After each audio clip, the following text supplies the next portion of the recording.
Hello everyone, ఈ egg fry మీరు ఎప్పుడు ట్రై చేయకపోండొచ్చండి. ఈ మసాలా వేసి ఎగ్ ఫ్రై చేస్తే ఎగ్ ఎంత టేస్టీగా ఉంటుందో మసాలా అన్నంలో కలుపుకొని తింటున్నప్పుడు ఉంటుందండి.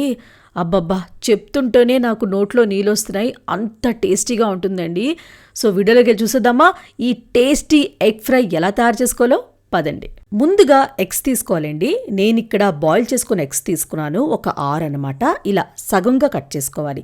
కట్ చేసినప్పుడు మీకు ఎగ్ ఈవెన్గా కట్ అవ్వాలనుకుంటే మీరేం చేయాలంటే చాకుని కొంచెం వేడి చేసుకొని కట్ చేసుకోవాలన్నమాట. అలా చేస్తే ఈ పసుపు సోనం చూసారా, అది బయటికి రాకుండా చక్కగా కట్ అవుతుందన్నమాట. నేను అలాగే కట్ చేసుకున్నాను, అందుకే అన్ని ఈక్వల్గా నీట్గా ఉన్నాయన్నమాట. సో ఇలా కట్ చేసుకొని రెడీగా పెట్టుకోవాలి. ఇప్పుడు ఒక ప్యాన్ తీసుకొని అందులోని 1 టేబుల్ స్పూన్ మిరియాలు వేసుకోవాలి. గుర్తుపెట్టుకోండి, మనం ఇందులోని కారం ఏమీ వేయం అనమాట. సో అందుకే మిరియాలు మీరు కావాలంటే కొంచెం ఎక్కువ కూడా వేసుకోవచ్చు. సో మిరియాల కారంతోనే ఈ ఎగ్ రెసిపీ అనేది ఉంటుంది. నేను ఇక్కడ 1 టేబుల్ స్పూన్ తీసుకున్నాను, మీరు కావాలంటే కొంచెం ఎక్కువ తీసుకోవచ్చు. అలాగే ఒక 1 టేబుల్ స్పూన్ సోంపు తీసుకోవాలి, చాలా టేస్టీగా ఉంటుందండి. తర్వాత 1 టీ స్పూన్ జీలకర్ర, 2 టేబుల్ స్పూన్ ధనియాలు తీసుకోవాలి. ధనియాలు కొంచెం ఎక్కువ తీసుకోవాలన్నమాట. సో ఇప్పుడు లో ఫ్లేమ్లో ఒక్క 2 నిమిషాల పాటు ఫ్రై చేసుకోవాలి. లైట్గా ఇవి కలర్ చేంజ్ అవ్వాలన్నమాట, అంతే. లైట్గా లో ఫ్లేమ్లోనే ఫ్రై చేసుకోండి. కొంచెం వెల్లుల్లి తొక్క తీసుకొని వేసుకోవాలి. 2 టేబుల్ స్పూన్లు పల్లీలు కూడా వేసుకోవాలి. మంచి టేస్ట్ వస్తుందండి పల్లీల వల్ల. సో పల్లీలు వేసిన తర్వాత ఒక్క 2 నిమిషాలు లో ఫ్లేమ్లో ఫ్రై చేసుకోవాలి. లాస్ట్లోని కరివేపాకు వేసుకోవాలి. ఒక సగం కప్పు వేసుకుంటే సరిపోతుంది. కరివేపాకు క్రిస్పీగా అయిన వరకు ఫ్రై చేసుకోవాలన్నమాట. మీకు తెలుస్తుంది కదండి, ఆకు అనేది చూడండి క్రిస్పీగా అయిపోయింది. సో ఇలా అయిన తర్వాత స్టవ్ ఆఫ్ చేసుకొని ఇది చల్లగా అయిన వరకు పక్కన పెట్టేసుకోవాలి. చల్లగా అయిన తర్వాత మిక్సీ జార్లో వేసుకొని అలాగే ఒక 1 టీ స్పూన్ ఉప్పు వేసుకోవాలి. కొంచెం పసుపు వేసుకొని బరగ్గా మిక్సీ చేసుకోవాలన్నమాట. మరీ మెత్తగా పౌడర్లా కాకుండా బరగ్గా, కొంచెం బరగ్గానండి. మీకు నేను చూపిస్తాను పౌడర్ చేసిన తర్వాత. చూడండి ఇలా అనమాట. బరగ్గాని మరీ కొంచెం ఎక్కువ బరగ్గా చేసేసుకోకండి, అంటే కొంచెం పౌడర్ లాగే ఉండాలన్నమాట. అలా చేసుకుంటే సరిపోతుంది. ఇలా పౌడర్ రెడీ అయిపోయింది కదా. ఇప్పుడు ప్యాన్లోని ఒక 3 టేబుల్ స్పూన్లు ఆయిల్ వేసుకోండి.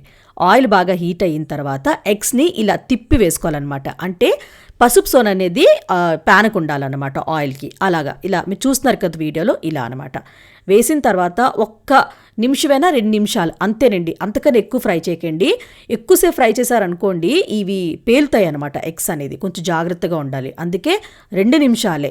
2 నిమిషాల తర్వాత ఇవన్నీ టర్న్ చేసేసుకోవాలండి. మీరు వీడియోలో చూస్తున్నారు కదా. టర్న్ చేసిన తర్వాత మనం మసాలా చేసుకొని ఉంచుకున్నాం కదా, ఆ మసాలా అంతా వేసుకోవాలన్నమాట. సపోజ్ మీకు ఉప్పు సరిపోలేదు అనిపిస్తే మీరు పైన కొంచెం ఉప్పు వేసుకోవచ్చు, లేకపోతే అవసరం లేదండి. నాకైతే 1 టీ స్పూన్ ఉప్పు అనేది పర్ఫెక్ట్గా సరిపోయింది. ఇలా మసాలాలంతా వేసిన తర్వాత మళ్ళీ ఎగ్స్ని టర్న్ చేసుకోవాలన్నమాట. కొంచెం మసాలా కూడా ఫ్రై అవ్వాలి. సో సపోజ్ మీకు బాగా డ్రై అయినట్టు అనిపించింది అనుకోండి, ఇంకొంచెం ఆయిల్ వేసుకోండి, లేకపోతే అవసరం లేదు. 2-3 నిమిషాల తర్వాత ఆయిల్ పైకి తేలుతుందండి. అప్పటి వరకు మీరు ఫ్రై చేస్తూ ఉండాలన్నమాట. కదపకండి, అలానే ఉంచండి. ఆయిల్ ఇలా పైకి తేలుతుంది అనుకోండి, చూడండి ఆయిల్ ఇలా పైకి తేలింది కదా. ఇప్పుడు మళ్ళీ ఎగ్స్ని మీరు టర్న్ చేసుకోవాలన్నమాట. అంతేనండి. సో ఆయిల్ ఇలా పైకి తేలింది అనుకోండి, మసాలా కూడా పర్ఫెక్ట్గా కుక్ అయిపోద్ది అనమాట. అండ్ మసాలా అన్నంలో కలుపుకొని తినడానికి చాలా చాలా బాగుంటుంది. లాస్ట్లో కొంచెం కొత్తిమీర వేసేసుకోవాలి. మీరు కావాలంటే పచ్చిమిరపకాయల పైన వేసుకోవచ్చు, మీ ఇష్టం, లేకపోతే స్కిప్ చేసుకోవచ్చండి. అంతేనండి, రెడీ అయిపోయింది ఎగ్ ఫ్రై. డిఫరెంట్ స్టైల్లో మీరు తిన్నారనుకోండి మళ్ళీ మళ్ళీ ఇలానే చేసుకుంటారండి, అంత టేస్టీగా ఉంటుంది. మా ఇంట్లో వాళ్ళందరికీ చాలా నచ్చింది, మీకు కూడా నచ్చుతుంది. తప్పకుండా ట్రై చేయండి. ట్రై చేస్తారు కదా. ట్రై చేసాక నచ్చిందో లేదో కామెంట్ బాక్స్లో కమెంట్ చేయండి. అలానే లైక్ చేయండి, షేర్ చేయండి. ప్లీజ్ కృతికా వంటల ఛానల్కి సబ్స్క్రైబ్ చేయడం మాత్రం మర్చిపోకండి. మనం నెక్స్ట్ వీడియోలో మీట్ అవుదాం ఇంకొక మంచి రెసిపీతో. Bye bye.